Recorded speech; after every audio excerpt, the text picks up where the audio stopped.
looking at the Bible and liberty of conscience, and I'm delighted to get revenge on my colleague here. He's for years been telling me that I teach the appendix to the Hebrew Bible. But on this topic, I've got the numbers, I tell you. Conscience, 18 out of 26 in the Bible are in Paul. We'll come back to Paul, let me tell you. My question, Mark, doesn't the Old Testament have a conscience?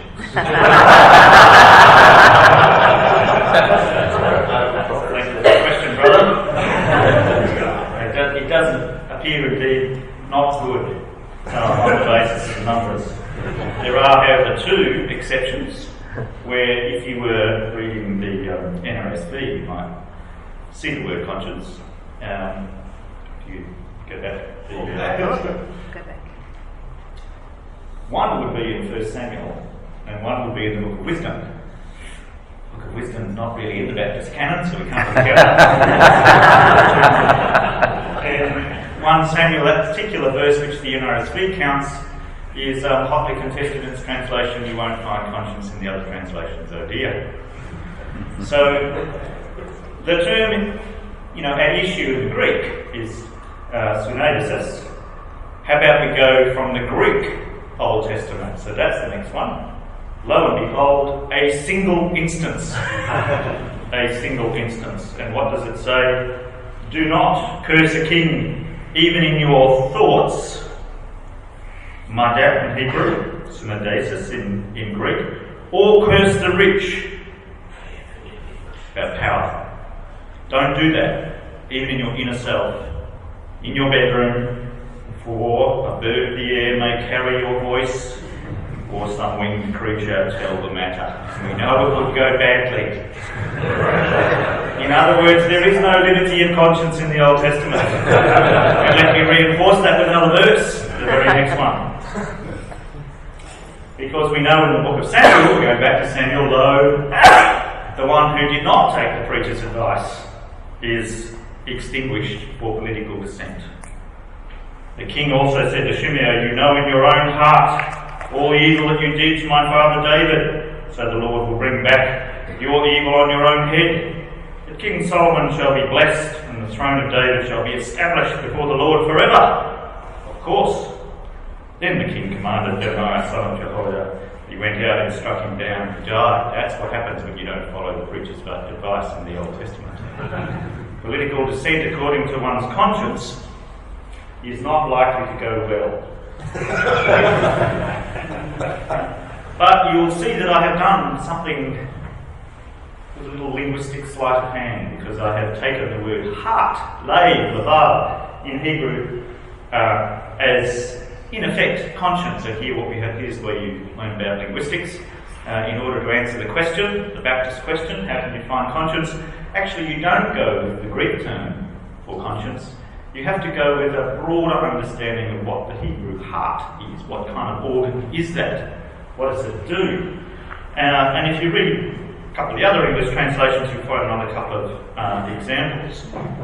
Where NIV, was it? NIV, strangely, I'm not sure why that would be, finds conscience in the Old Testament rather more often than the NRSV. And here's a couple of examples. David was stricken to the heart because he had cut off a corner of Saul's cloak. In other words, he questioned the authority of the king, and this is what caused conscience. But afterward, David was stricken to the heart because he had numbered the people. Now, the term, the verb there, vayak, is the same in each case. Struck, from which we get, stricken, conscience stricken. It's a Hebraism. It comes from this verb. But it's not a kind of high priority theology of conscience in the Old Testament. That's illustrated by the parallel in Chronicles, which retells that very same story where David sinned by having the people counted, and the chronicler took that out, retained the verb vayak, but not the striking of the heart, changed it to striking of the people. In other words, this illustrates that conscience is not a central concept, not a central theology in the Old Testament, but the concept is there, woven into the culture and given a different positioning, shall we say. It becomes very, very significant by New Testament times, thanks to the Greek philosophers who endowed our tradition with the idea of conscience. in Hebrew. It's possible to talk about that, but it's a kind of minor thing. Perhaps we could go to the next one. So, if you know a bit of Hebrew, Lev, Lavel, there's two versions of this word. It turns up 700 or 800 times, huge number of times, of which a handful are occasionally in English translations rendered as conscience. So what is the heart? The heart is the organ or the centre of the whole person, thinking, willing, planning, feeling, all those things. So wideness of heart is something to do with wisdom, not feeling. In Hebrew terminology, you think of your guts, more specifically with your kidneys, and hence there are a number of instances such as in Jeremiah where it says, "The Lord tests the kidneys and the heart." I haven't heard that preached on lately. But that tells you what the Lord is interested in, is how you feel, but that feeling is in the kidneys, not in the heart. The heart is where the centre of thinking, feeling, planning, that whole thing, the self. There's other Hebrew terminology, the nephesh, often translated as soul, from Greek tradition. There are many things that could be said about the heart, but one thing that needs to be said at this point is we tend to preach the centrality of the heart, but it comes from Hebrew tradition and it generally means something different from what we tend to do with it. We tend to think that the heart, given a heritage from Romantic tradition, is the centre of feeling. It is not. So if you think you can do feeling in your heart without thinking, read the Bible. Here even for the Old Testament lesson. So this fits with Jesus' encounter with the leper, where our translations rather weakly say he had compassion. It's that splagikthos, that Greek word for gut. He had strong movement in the bowels. It's a really strong feeling. It's not just a weak sort of sense that they're there, it'll be okay.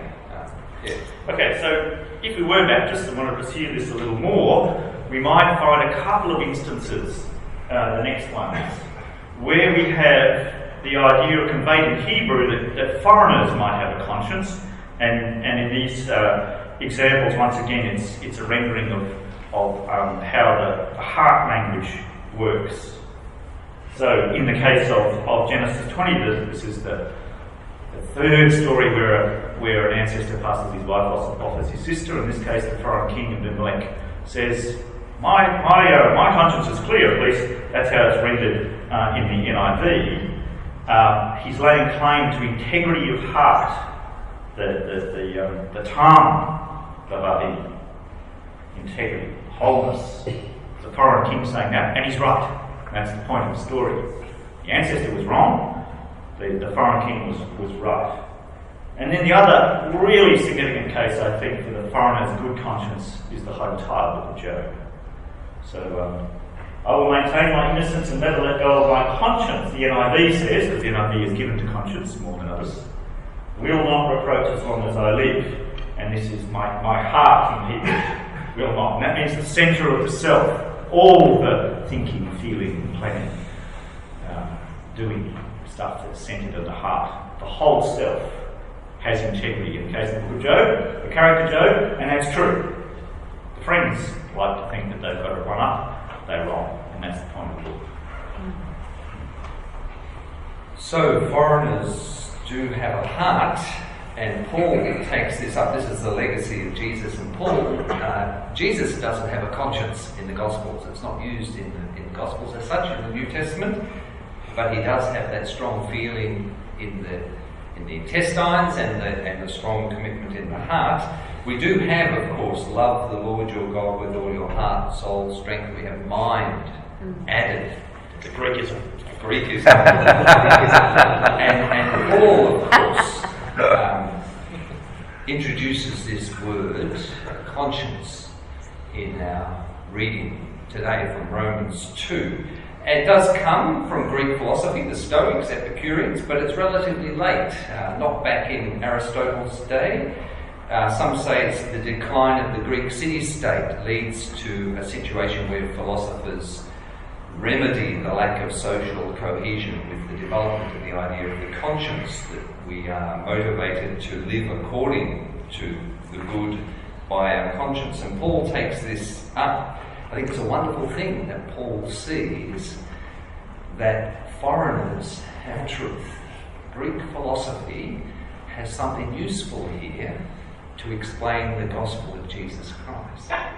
It's quite a creative step to make. He does this often. We had yesterday, Jason gave us that wonderful description of God as the one in whom we live and move and have our being, straight from Greek philosophy, from Paul's own province, Cilicia, 300 years before Paul.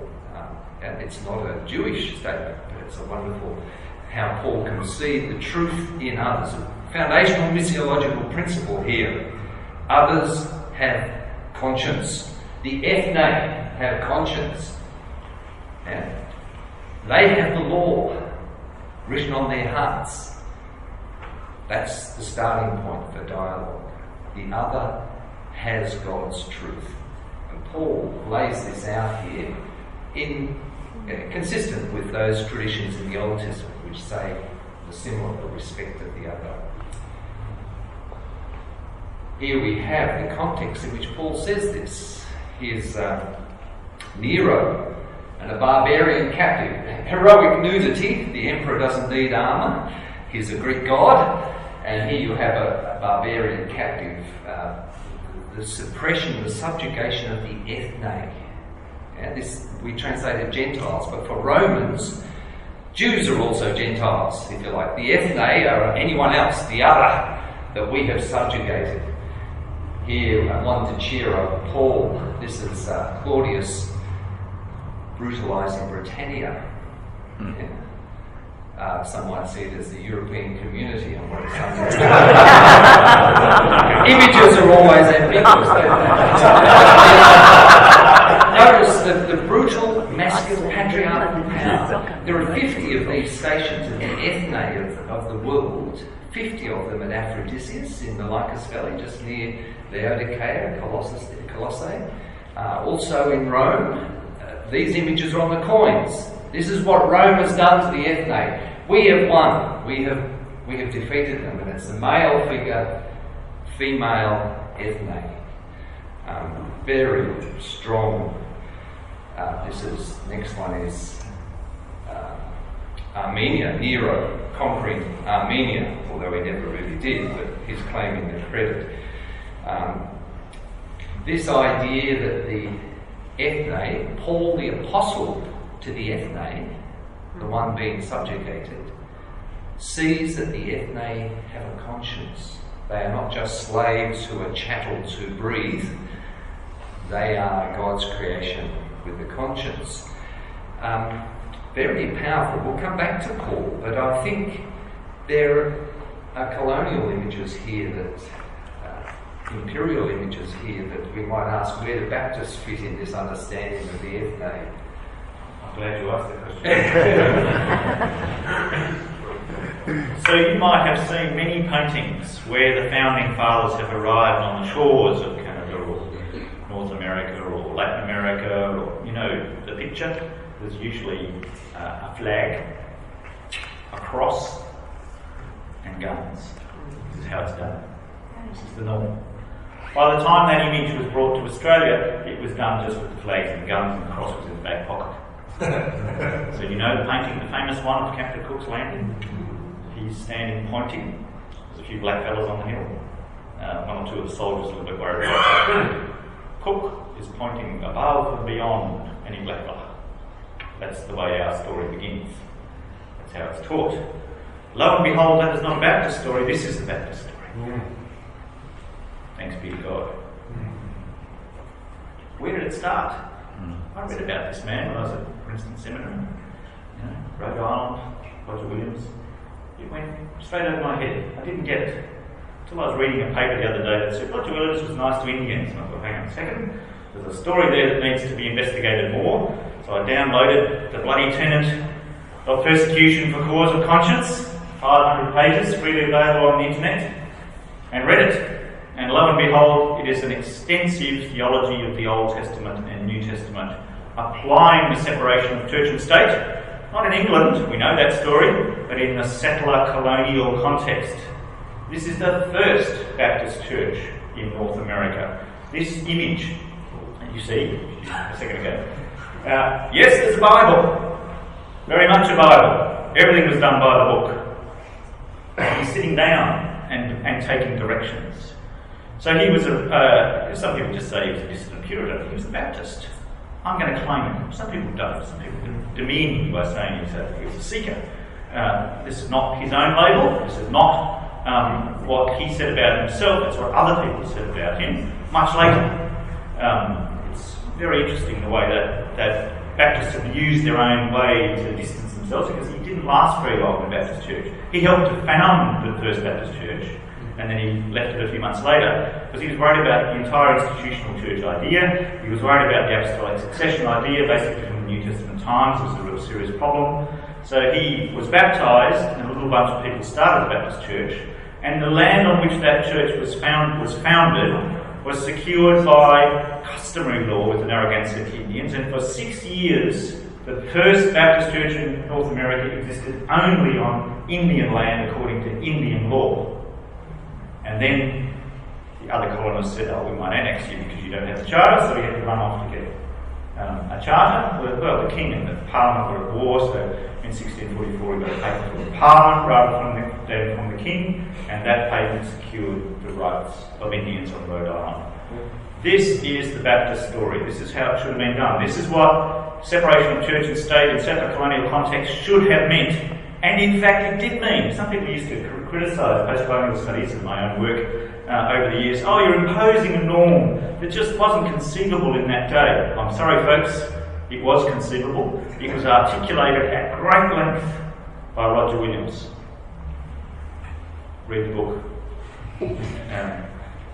Actually, there's two books. The one that was published first, 1643, The Language of America, was in effect an ethnology.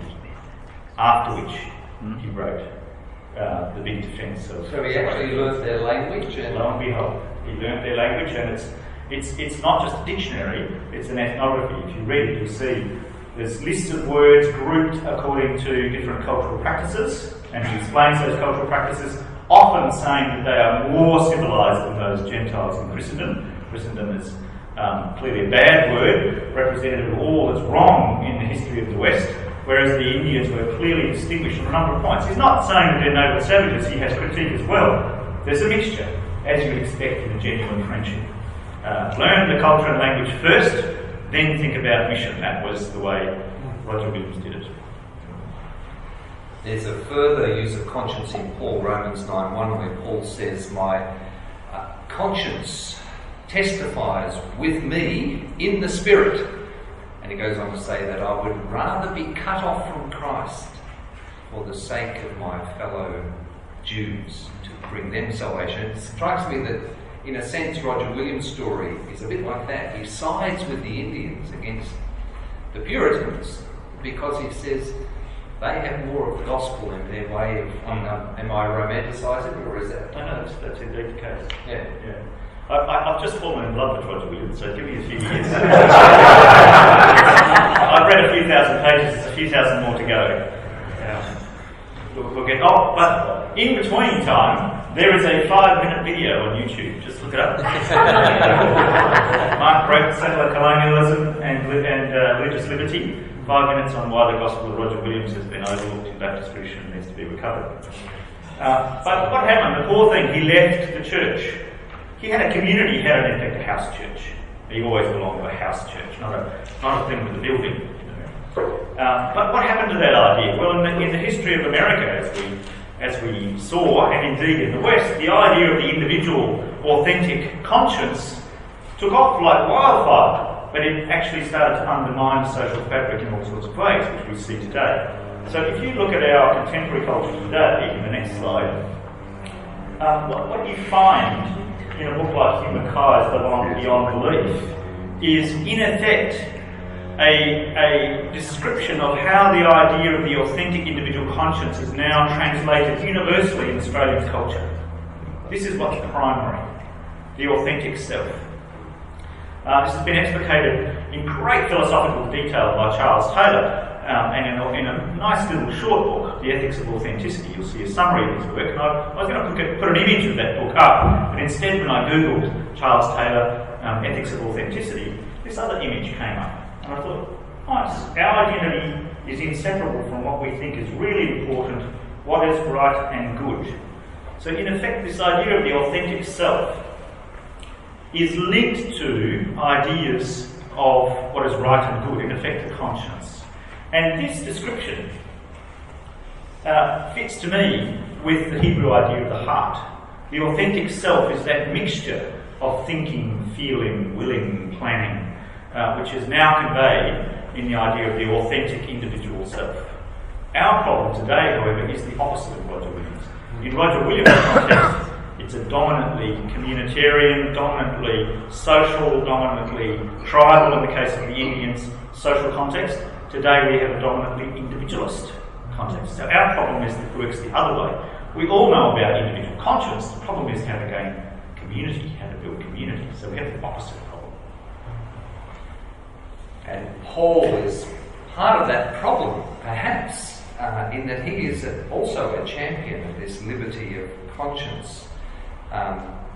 As we see from some of the further uses of Paul's 18 uses of this word, in the great debate in 1 Corinthians 8 through to 10 over whether Christians, followers of Jesus, Jewish Christians as well, whether they can eat meat in a Greco-Roman city. Virtually all meat in a Greco-Roman city comes through the temples, and what is surplus to the priests and the sponsors' demands goes to the marketplace, which is right next to the temple, and it's sold off.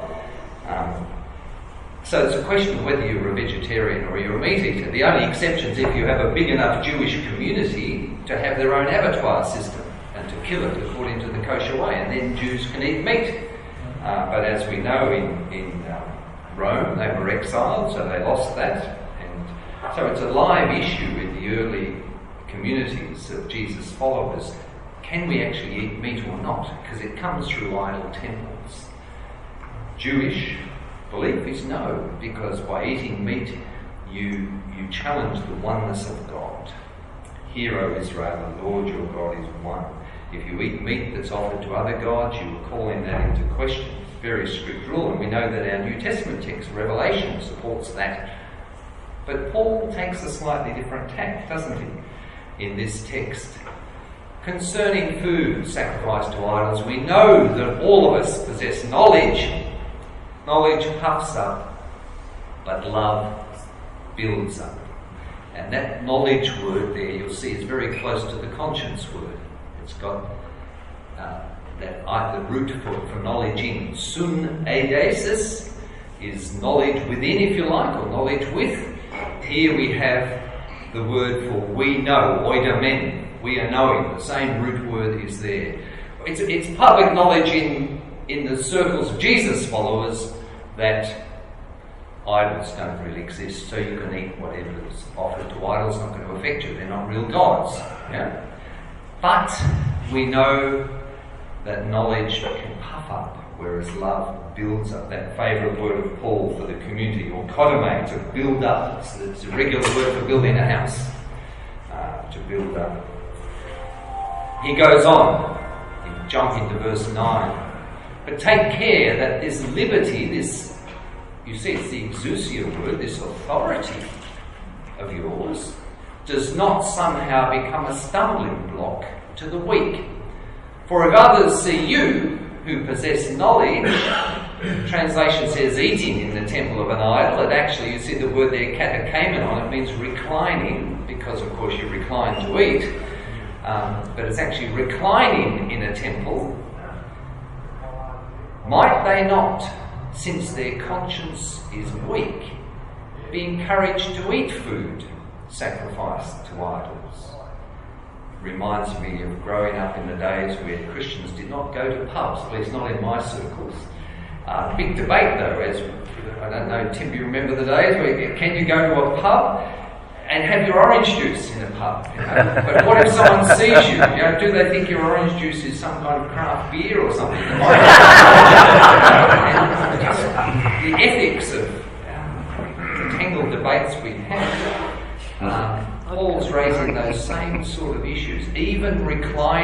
temple, remembering that this, wedding parties, business luncheons, this is how the Greco-Roman world operates. If you're not going to be there, it's very hard to engage with the culture of it. But Paul says, for the sake of those who have a weak conscience, you don't do it. When you thus sin against members of your family and wound their conscience when it is weak, you sin against Christ. But he does go on. If an unbeliever invites you to a meal, this is 2 chapters later after some tortuous arguments that we haven't got time to go in here. The unbeliever invites you, you notice the word apiston, one not having faith, one not faithing in the way of Jesus, invites you to a meal, and you are disposed to go eat whatever is set before you without raising any question on the ground of conscience, or as Richard Hayes translates it, paraphrases it. You don't need to engage in scrutiny for the sake of conscience. Eat whatever is put before you without raising any question. But if someone says to you, this has been offered in sacrifice, then do not eat it, out of consideration for the one who informed you, and for the sake of conscience. I mean the other's conscience, not your own. For why should my liberty be subject to the judgment, the limits of someone else's conscience?